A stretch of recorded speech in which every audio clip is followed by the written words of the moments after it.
Pain does not announce itself politely. It doesn't knock. It crashes in, through loss, betrayal, disappointment, exhaustion, silence.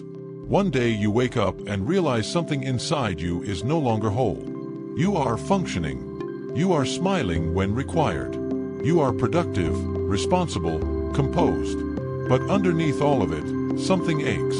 The Stoics understood this pain. They lived in a world of war, exile, slavery, plague, and sudden death. Marcus Aurelius lost nearly all his children. Epictetus was born enslaved. Seneca lived with constant political threat and eventual execution. And yet, none of them wrote about healing as weakness. They wrote about strength after damage. Stoicism does not promise that life will stop hurting you. It promises something harder and far more powerful, that you can be hurt without being destroyed. Emotional wounds do not heal through denial. They do not heal through distraction.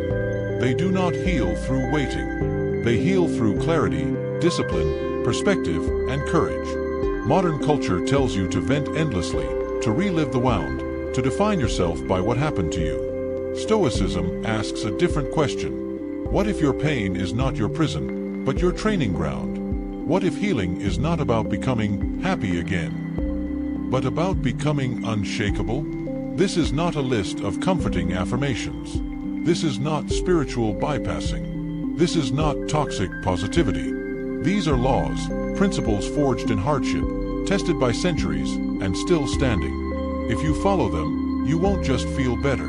You will become stronger than what hurt you. Stoicism is often misunderstood. People think it means suppressing emotions. They think it means being cold, detached, or indifferent. That is false. The Stoics did not deny emotion. They disciplined it. They understood that emotional suffering often comes not from events themselves, but from the stories we attach to them, the meanings we assign, the resistance we create, the illusions we cling to. Healing, to the Stoics, was not passive. It was an active practice. Marcus Aurelius didn't wait for peace. He trained for it. Seneca didn't escape fear. He prepared for it. Epictetus didn't complain about his fate. He mastered his response. Emotional healing, in Stoicism, is not about erasing pain. It is about transforming pain into wisdom. These 10 laws are not quick fixes. They are not linear. You will revisit them again and again. Some days you will fail. Some days you will resist. Some days you will feel like you are moving backward. That is not weakness. That is the work. If you apply these laws honestly, patiently, and consistently, something remarkable happens. You stop needing life to be easy in order to be okay. Law 1. Control what is yours, release what is not. Emotional healing begins with a line. A hard, uncompromising line that Stoicism draws through the center of life. On one side is what belongs to you. On the other is everything that does not. Most suffering comes from confusing the two. Epictetus opened his Enchiridion with this truth. Some things are up to us, and some things are not. This was not philosophy for comfort. It was philosophy for survival. Because the moment you try to control what is not yours, people's actions, the past, outcomes, recognition, fairness, you surrender your peace to forces that do not care about you. Pain deepens when you argue with reality. You replay what was said. You imagine how things should have gone. You demand apologies that never arrive. You wait for closure that does not come. None of this heals you. It drains you. The Stoic does not deny disappointment. The Stoic denies ownership over it. What is truly yours is smaller than you think, but far more powerful. Your judgments, your intentions, your effort, your values, your response. These are inviolable. No one can take them unless you hand them over. Emotional wounds linger when you keep asking the wrong question. You ask, why did this happen to me? Stoicism replaces that with, what is now required of me? That shift alone begins the work of healing. You stop living in reaction and return to agency. Marcus Aurelius reminded himself daily that external events cannot touch the soul unless the soul consents. The event may hurt. The loss may sting. But the meaning you assign, that is your choice. When you say, this ruined me, you give it permission to do so. When you say, "This happened, and I remain responsible for who I am," you take your power back. Releasing what is not yours is not passive resignation. It is active discipline. It means refusing to spend emotional energy on battles you cannot win. It means grieving without clinging, caring without controlling, loving without possession. This is not indifference. It is clarity. Healing accelerates when you stop demanding that life makes sense on your terms. Life does not owe explanations. It does not provide guarantees. The Stoic understands this and adjusts expectations accordingly. Lower expectations are not pessimism, they are armor. When you focus on what is within your control, your emotional world becomes manageable. You may not control whether you are hurt, but you control whether you become bitter. You may not control loss, but you control whether loss hardens or humbles you. This law asks for humility. It asks you to admit that much of what you tried to command was never yours to begin with. But in that surrender, something surprising happens. You feel lighter, clearer, steadier. Healing begins the moment you say, "I release what I cannot command, and I take full responsibility for what I can." From that moment forward, you are no longer at war with reality. And that peace, earned, not given, is the foundation of emotional strength. Law 2. Do not add a story to the wound. Pain arrives unannounced. It is sharp, immediate, and often unavoidable. But suffering, the kind that lingers, festers, and reshapes your identity, comes later. It is constructed quietly, through the stories you tell yourself about what happened. The Stoics understood this distinction with ruthless clarity. They taught that events themselves are neutral. What wounds us is not the event, but the judgment we attach to it. Marcus Aurelius wrote, "If you are distressed by anything external, the pain is not due to the thing itself, but to your estimate of it." That estimate is the story. Something happens. A loss. A betrayal. A failure. That is the first strike. Then the mind begins its work. This shouldn't have happened. This means I'm weak. This proves I'll always be alone. That is the second strike, and it is the one that does real damage. Most emotional pain is not relived because the event keeps happening, but because the narrative does. You replay the moment, adding commentary each time. You assign motive, exaggerate consequence, and personalize what may have been impersonal. Over time, the story becomes heavier than the wound itself. Stoicism teaches restraint at this exact point. Not suppression, but discipline. The Stoic pauses and separates fact from interpretation. What actually happened? Not what it means. Not what it says about your worth. Just the event, stripped of drama. This practice is uncomfortable because the story often feels protective. It gives shape to chaos. It gives meaning to pain. But it also traps you. When you turn suffering into identity, "This is who I am now," healing stalls. Epictetus warned that people are disturbed not by things, but by the views they take of them. Change the view, and the disturbance weakens. This does not erase pain. It places it in proportion. A wound acknowledged heals faster than a wound mythologized. Removing the story does not mean minimizing your experience. It means refusing to let imagination inflame it. You allow yourself to feel sadness, anger, or grief, without concluding that these feelings define you or predict the future. Healing begins when you stop narrating your pain as destiny. When you say, "This hurt, but it does not explain my entire life." When you resist the urge to make the moment larger than it is. The Stoic trains the mind to respond with clarity, not catastrophe. To observe emotion without being swallowed by it. To treat thoughts as visitors, not authorities. When you stop adding a story to the wound, pain becomes what it always was: temporary, human, survivable. And in that simplicity, space opens for calm, for growth, and eventually for peace. Law 3. Accept impermanence. Nothing stays. One of the deepest sources of emotional suffering is the belief that things are supposed to last. That people will remain. That circumstances will hold. That once something feels right, it should stay that way. Stoicism confronts this belief directly and dismantles it. Everything changes. This is not philosophy. It is fact. The Stoics taught impermanence not to create despair, but to remove illusion. When you expect permanence from a world built on change, every ending feels like betrayal. You are shocked by loss, confused by transition, and devastated when life moves on without your consent. Marcus Aurelius reminded himself that all things are in constant flux. Bodies age, relationships shift, roles dissolve. Even pain itself is temporary. To fight this truth is to exhaust yourself against the structure of reality. Emotional wounds deepen when you cling. You cling to how someone used to be. You cling to who you were. You cling to a chapter that has already closed. The Stoic does not rush past grief, but does not build a home inside it either. Acceptance of impermanence does not mean indifference. Seneca warned that we suffer more in imagination than in reality. Nowhere is this clearer than in our fear of endings. We replay the loss endlessly, not because it is happening, but because we refuse to let it finish. We hold on to memory as if memory itself could stop change.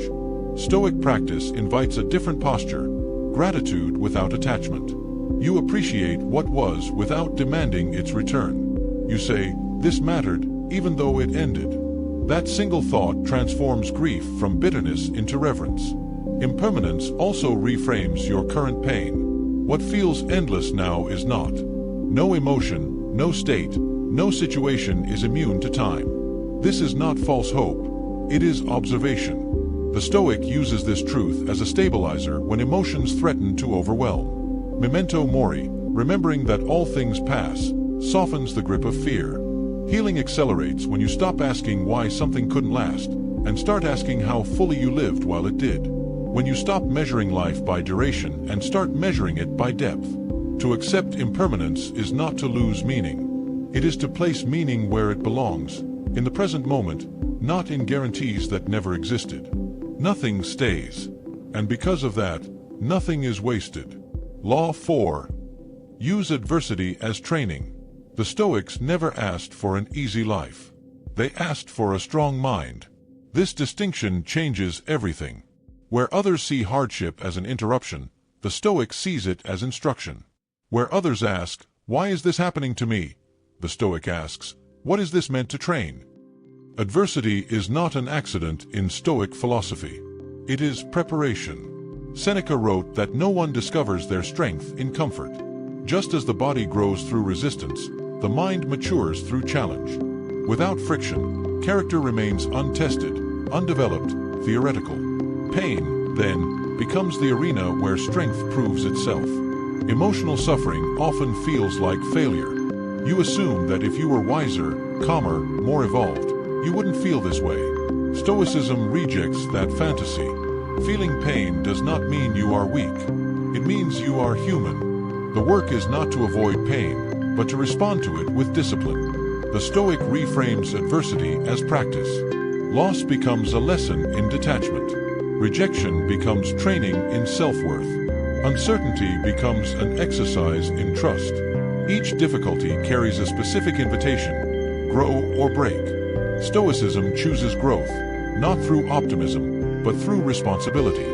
Marcus Aurelius reminded himself that obstacles do not block the path, they become the path. The very thing you wish were absent is often the thing shaping your resilience. This is not comfort, it is empowerment. When you stop seeing hardship as punishment, it loses its power to embitter you. Adversity also strips illusion. It reveals where you are dependent, where you are attached, where you lack control. This exposure is painful, but it is honest. You cannot heal what you refuse to see. Difficulty acts as a mirror, showing you not who you wish you were, but who you are and who you must become. Stoic training is not passive endurance. It is active engagement. You do not merely survive adversity. You study it. You ask what virtues it demands: patience, courage, humility, endurance. Then you practice those virtues deliberately, even when it feels unnatural. This is how emotional healing occurs, not by escaping difficulty, but by metabolizing it. Pain is converted into wisdom, struggle into self-command, chaos into clarity. Over time, what once destabilized you becomes familiar territory. The goal is not to become numb. It is to become capable. To reach a point where difficulty no longer surprises you, where suffering no longer defines you, where adversity no longer feels like an enemy. When you treat hardship as training, you stop asking life to be gentle. You prepare yourself to be strong. And in that preparation, something shifts. You no longer fear pain because you trust your ability to face it. That trust, earned through experience, is the deepest form of healing. Law 5. Do not seek relief, seek virtue. Most people want emotional pain to stop. Immediately, completely, at any cost. This is the instinct to seek relief. And it is understandable. Pain is uncomfortable. Uncertainty is exhausting. Grief is heavy. So we look for distractions, escapes, numbing habits, or reassurance, anything to make the feeling go away. Stoicism takes a harder, wiser path. The Stoics warned that chasing relief often deepens suffering. Temporary comfort postpones healing. It teaches the mind that pain is intolerable, something to flee from rather than understand. Over time, this avoidance weakens you. You become dependent on conditions being favorable in order to feel okay. Stoicism offers a different aim: virtue over comfort. Virtue, to the Stoics, meant excellence of character, wisdom, courage, justice, and self-control. These are not abstract ideals. They are practical stabilizers. When your behavior is aligned with virtue, emotional steadiness follows naturally. Not because life becomes easier, but because you become stronger. Seneca warned that a person who arranges life around comfort becomes fragile.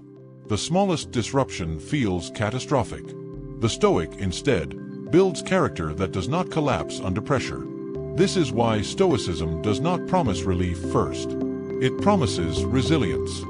Emotional healing accelerates when you stop asking, "How do I feel right now?" and start asking, "What is the right action in this moment?" Right action grounds you. It pulls you out of rumination and into agency. Even when emotions are turbulent, correct action creates order. Virtue does not deny feeling. It directs it.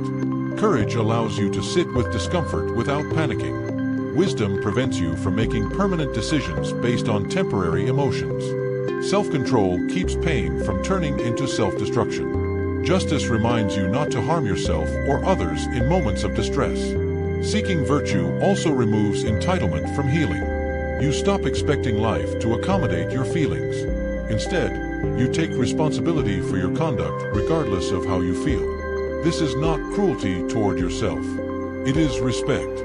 You treat yourself as someone capable of integrity even in pain. Marcus Aurelius wrote that the happiness of your life depends upon the quality of your thoughts, but also upon the quality of your actions. Stoicism is not passive reflection. It is lived philosophy.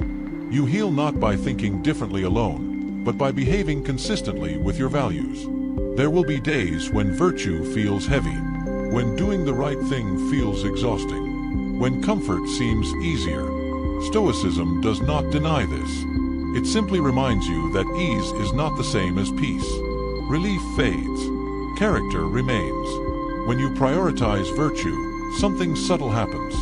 Emotional pain loses its urgency. It may still be present, but it no longer controls you. You are anchored to something deeper than mood. Healing, in Stoicism, is not the absence of discomfort. It is the presence of inner order. And that order is built, slowly, deliberately, through virtue, not relief. Law 6. Practice negative visualization. At first glance, negative visualization sounds cruel. Why imagine loss when you are already afraid of it? Why rehearse pain when life provides enough of it on its own? To the untrained mind, this practice seems pessimistic. To the Stoic, it is protective. Negative visualization is not about dwelling on disaster. It is about removing surprise. The Stoics understood that much of emotional suffering comes not from events themselves, but from being unprepared for them. When loss arrives unexpectedly, it feels unbearable. When difficulty violates our assumptions, it destabilizes us.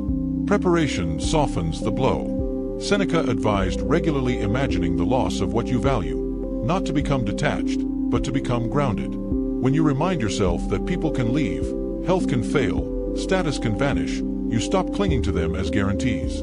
You begin to see them as temporary gifts. This practice creates gratitude without dependence. You appreciate deeply because you understand fragility. You love fully because you are not pretending permanence exists. That awareness sharpens presence rather than dulling joy. Emotionally, negative visualization trains resilience. When you mentally rehearse hardship, the mind becomes familiar with it. Fear thrives on the unknown. Familiarity weakens fear's grip. What has been contemplated is no longer overwhelming. Marcus Aurelius reminded himself daily that he would encounter difficult people, setbacks, and disappointment. This was not cynicism. It was realism. By anticipating difficulty, he reduced its emotional charge. When it arrived, it felt expected rather than catastrophic. This law is especially powerful for healing because it reduces attachment-driven suffering. Much pain comes from the thought, "I can't live without this." Negative visualization quietly corrects that illusion. You learn that while loss would hurt, it would not destroy you. You have endured before. You would endure again. Importantly, this practice is controlled and deliberate. It is not anxiety spiraling. It is brief, intentional reflection followed by release. You imagine loss, acknowledge your capacity to face it, and then return to the present with renewed appreciation. Over time, this builds emotional steadiness. You stop panicking at uncertainty. You stop demanding certainty from life. When things go well, you are grateful. When they don't, you are not shattered. Negative visualization also removes entitlement. You stop assuming that good things are owed to you. You recognize that everything you enjoy exists on borrowed time. This awareness does not make life bleak. It makes it honest. Healing deepens when you stop needing guarantees in order to feel safe. When you trust your ability to respond rather than your ability to control. Negative visualization shifts confidence inward. The world may change, but your capacity to face change remains. By practicing this law, you become emotionally prepared rather than emotionally armored. Open, but not naive. Grateful, but not dependent. In Stoicism, foresight is not fear. It is freedom. Law 7. Remove the ego from pain. Much of emotional suffering is intensified by a single quiet assumption. This shouldn't have happened to me. That sentence, though rarely spoken aloud, sits beneath anger, resentment, shame, and self-pity. It is the voice of ego, and the Stoics saw it as a hidden accelerant of pain. Ego takes adversity personally. It interprets hardship as an insult, a failure, or a cosmic injustice. When something hurts, ego asks, "Why me?" Stoicism answers calmly, "Why not you?" Pain is not selective. Loss does not check character references. Difficulty is not evidence of inadequacy. It is a universal condition of being human. When you remove ego from pain, suffering stops feeling like a verdict on your worth. Epictetus reminded his students that we are not singled out by fate. Events happen according to nature, chance, and circumstance, not personal grievance. The moment you stop interpreting hardship as an attack on your identity, its emotional weight begins to shift. Ego insists on comparison. Others have it easier. This isn't fair. I didn't deserve this. These thoughts keep pain alive by turning it into a story of injustice. Stoicism does not deny unfairness, but it refuses to let fairness determine inner peace. The universe is not obligated to meet your expectations. Removing ego from pain requires humility. It means accepting that suffering is not a sign you failed the test of life. It means recognizing that difficulty is not beneath you. This humility is not self-erasure. It is liberation. When pain is no longer about me, it becomes manageable. Marcus Aurelius practiced this relentlessly. As emperor, he faced betrayal, war, illness, and loss. Yet he reminded himself that nothing happening to him was unusual. Others before him had endured the same. Others after him would too. This perspective did not minimize pain, it normalized it. When pain is normalized, shame dissolves.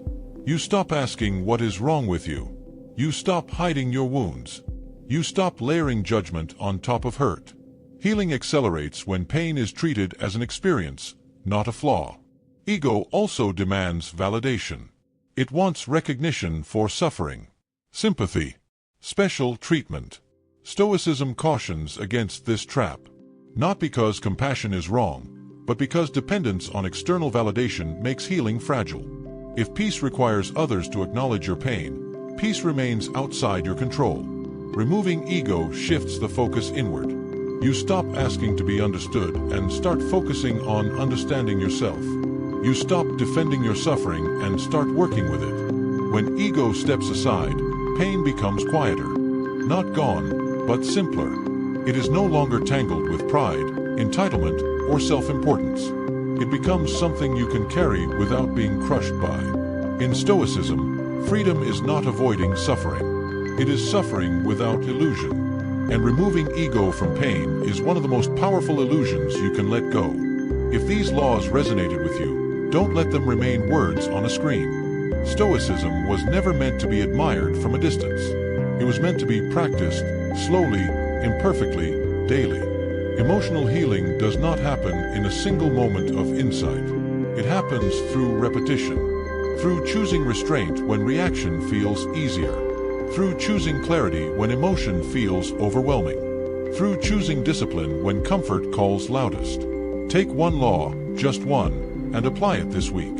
When pain arises, pause and ask what is within your control. When your mind spins stories, strip the moment down to facts. When loss or fear appears, remind yourself that nothing is meant to stay. When adversity presses in, treat it as training, not punishment. When relief tempts you, choose virtue instead. When fear of loss tightens, practice foresight, not avoidance. When ego speaks, step aside and let humility respond. You do not need to master all of this at once. The Stoics didn't. What they built was not perfection, but steadiness. And steadiness is built one decision at a time.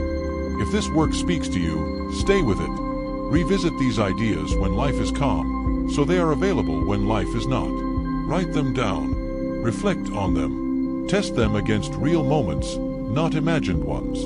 And if you found strength or clarity here, share it. Not as advice, but as an offering. Someone else is quietly carrying pain they don't know how to name. Stoicism does not promise that you will never hurt again. It promises something better, that when you do, you will not be lost inside the pain. Healing is not the absence of struggle. It is the presence of inner order. Begin the practice.